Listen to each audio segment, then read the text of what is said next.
go ahead and be offered. And then we'd defer that, and we'd offer several more corners than we had initially projected, and several more this and several more that. And then all of a sudden, it's the end of the recruiting cycle. And not only are we working on limited scholarships, but we're also offering talent who hasn't obviously been offered on the front end of that season. And when you're in the Mountain West and Wyoming offers you before Utah State does, well, in some situations, people are going to still choose Utah State. But in a lot of situations, like with my little brother, he could have chosen Utah State or Boise, but Boise offered first, so screw Utah State. Now, I know there's a lot of people that think like that as well. Oh, now you're showing interest in me after I've received offers from several other Mountain West schools. So if we want good offensive linemen, we need to allocate scholarships early, which I think they will do, because I think that's one of the reasons why we've declined significantly over the past 2 years. And that's one thing that we need to do going forward. Now, in order to get out of the hole that we're in because of the lack of recruiting that we've had thus far, we're going to have to recruit some JC guys. And have they ever panned out at Utah State? Well, I don't think in a million years you could ever say a JC guy has panned out on the offensive line. And the two guys that we brought in for this last year were supposed to be backups that worked into a starting role. And then with Tyshawn leaving and injuries and other things that have happened, and the fact that we haven't developed the guys that have been there since I was there, they sprung into a starting role, and you've seen how well that's played out. Yeah, no, and I love that stuff, because obviously I'm a recruiting guy. That's really what I've focused on. The majority of what I do is recruiting, so that's really good stuff. And I 100% agree as well. Obviously, covering recruiting as closely as I do. One thing to mention, and maybe this is out there, people assumed, but a JC guy that Utah State landed over a couple other schools is Sean Taylor, and I think a lot of people were hoping that he would come in and play. He's redshirting this year, so that's just one more guy that's on the back burner with Ali Fua, with McMoore, with some of these guys. But those, Ali Fua and McMoore are going to be redshirt freshmen. Sean Taylor's going to be a JC guy with a year under his belt, redshirting. And then, like you say, I can't put any of the other returners as slotted in to start by any means. And we'll just honestly leave it at that. Yeah, Isaac. Just to drill down a little bit more. You freaking. A guy's got to look like a Division I talent. A guy can look like, one of the guys on our team that's starting right now. A guy can look like that as an incoming freshman. But you do not offer a JC guy who does not look like he has any business playing offensive tackle on a Division I football field. A lot of people get mad at the fact that I talk about recruiting and execution all the time. I think those are the two biggest areas of weakness up at Utah State right now. But you look at, one of the guys called in on the call-in show, and they're like, Kyle, it's not that hard to recruit. I can spot a guy like you from a mile away. Dude, yeah, because right now I'm 6'6", 350 pounds, and bench over 600. Yeah, anybody can spot a frame like that, or a guy that's developed at the end of his career or whatever, okay? But guys like Tyler Larson, me, Kevin, you even look at Jamie Marcosi, and you look at some of those other guys. When we were in high school, Kevin was 6'5", 200 pounds. I was 6'6", 220 or whatever. And Tyler, looked like a freaking, Tyler looked like a soccer player. Right. Jamie Marcosi was just a little, curly headed, So what I'm saying is, like, they need to be recruiting. If they're going to recruit a young guy out of high school, it doesn't necessarily have to be a first team All-State guy. It's got to be a guy with a great attitude who has a frame that you can put weight on, because you can build those guys. Look at BJ Larson, look at Nick Vigil, look at Zach Vigil. Those guys are guys that are built by Utah State. They didn't come in looking like Division I players, but they had a frame and they had a mindset. And because of that, a lot of people would argue that, they were able to come in and play well. So I think that's what I was saying is hard to identify when you're recruiting as a guy with a certain mindset. It has a frame that can be developed, and then and hopefully you can continue to find guys like that. And And it's crazy because there's so many kids every year that never get a scholarship that could very easily develop into a really good collegiate football player. Yeah. Especially at this level in the Mountain West. Yeah. But we miss them. I joke about going to Utah high school football games and seeing that 250, 260 pound offensive tackle that's just mowing people over and forget him. But he's not, just because he's 260 pounds going up against a 180 pound kid. He looks pretty good. He looks the part in high school because he's bigger than everybody else. So it's not easy. I won't ever say it's easy. But you look at the motor they play with and all the other stuff. I mean, you can tell a guy that plays with effort versus a guy who's lazy. For example, Bill Vavau. That guy should be playing in the NFL still today. Why is he not? Because A, he couldn't get a grasp on the playbook, and B, he didn't play hard. Now, if we found a guy like that who played hard, we could deal with some of the educational issues that were going on. But at the end of the day, I mean, look for guys. I mean, find a 200-pound offensive tackle that looks like he should be playing receiver. And if that guy's playing hard, mowing people over, or he's 250, whatever it is, if he plays hard the entire game, frickin' bring him. I'd rather have him than, some of these other guys that we've brought in that can't even, I don't know. It's just I honestly, I've said this before. It's like, if you're going to offer an offensive lineman, call me first. Give me the first right of refusal, and I'll send you 6 guys better than the guy that you're going to bring on. I truly feel like that is the case. And the coaches say, oh, the walk-on line's a mile deep, so if you don't want to be here, one of those guys will fill the place. But we had some garbage walk-ons on the offensive line. Literally call me, and I will find 60 guys better than the one walk-on that you choose to invite onto the team. The recruiting has been abysmal in my mind, and that's one thing that needs to change to have success going forward. Yeah.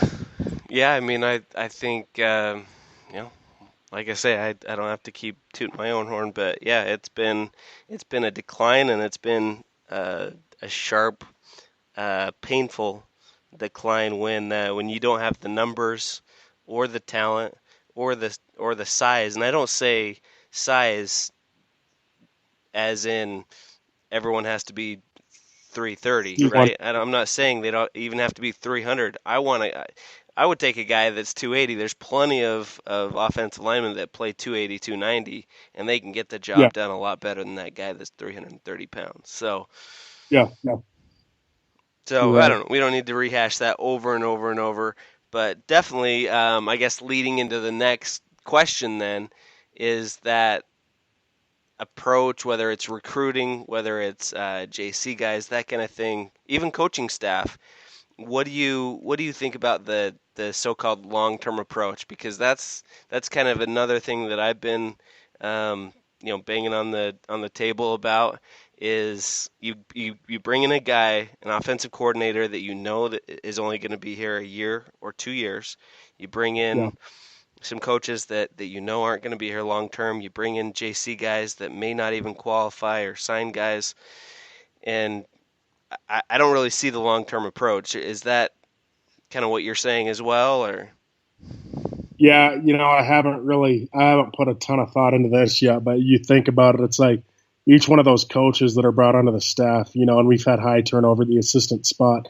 Each one of those coaches have a recruiting area that they're responsible to maintain and grow and build relationships in. And when those guys are doing that only for a year, and then all of a sudden the guys that they develop that relationship with are now frightened by the fact the coach who offered them is now on to another program, doing other things elsewhere.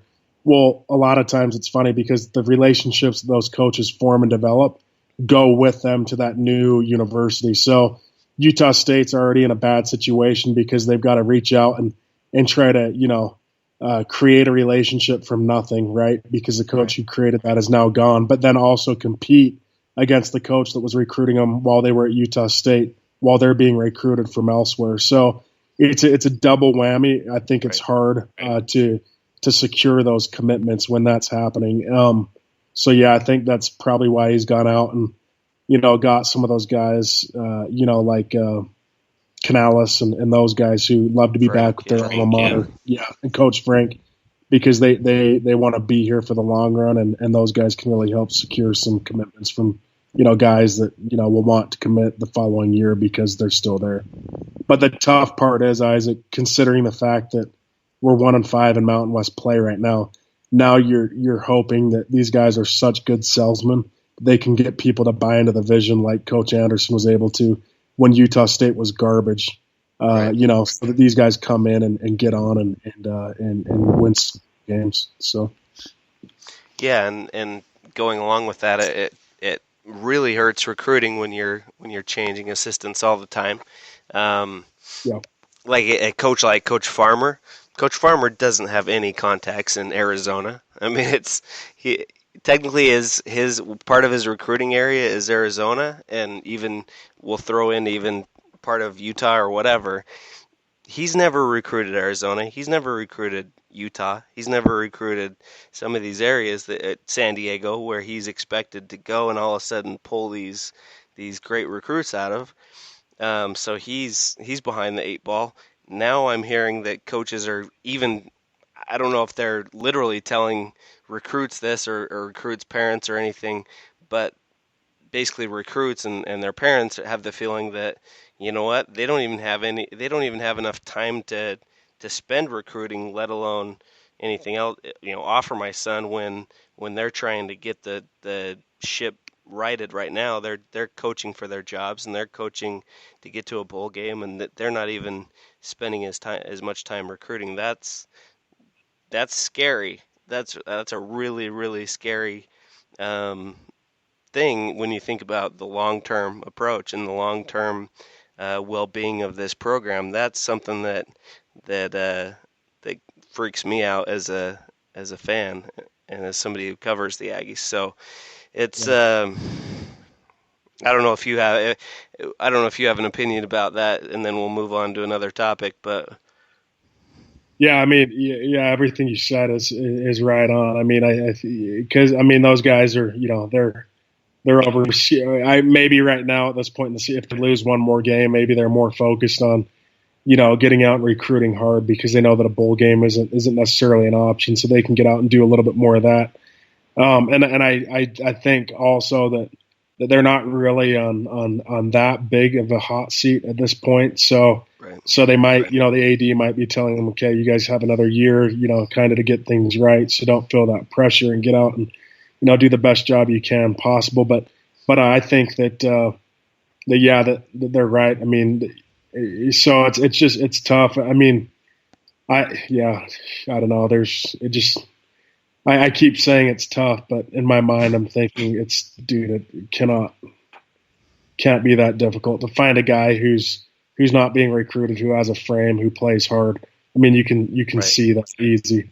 I mean, and reach out to, for example, like any player who's played there in the past, dude, these guys care about the program. They care about the type of guys that we have. We're out in the community mingling with people. It's like, okay, if we see a guy that if we have a reputation with the coaches of trust and respect, and I send you a guy, I send you tape or bring a guy up on a tour, I'm not going to bring a freaking slapdy, up to say, hey, Coach Wells, look, this is my neighbor, and he's in my ward, and he's one of the deacons, and he's 125, but he's a killer offensive guard. No, I'm not going to do that. I wouldn't do that because I want to jeopardize my relationship with the coaches. But if I've got a guy and I call you up and I say, hey, he's worth taking a look at, what do you think? Is he a preferred walk-on? Is he a scholarship guy? Should we dedicate some energy to him? Well, maybe I give him my honest feedback, and this is a guy you give a scholarship to. Okay, we want to meet him. We want to look at him. We'll keep an eye on him, or maybe this guy's a walk-on or whatever. I mean, I think it's worth tapping into that network of guys who truly care about the program. Not every guy who played at Utah State, but the guys you trust and you respect. Reach out to those guys and see, if there's anything that can be learned that way. Because, obviously we've got Utah State at the forefront of our mind. We want to see it do well. So naturally we're looking for people who can help us, and if you don't know an area, there's people that are there that do know it, give them that's just one angle to pursue. It's not like I'm saying, okay, completely. turn to that resource. But that is absolutely a resource that I think other places do use. Yeah, and like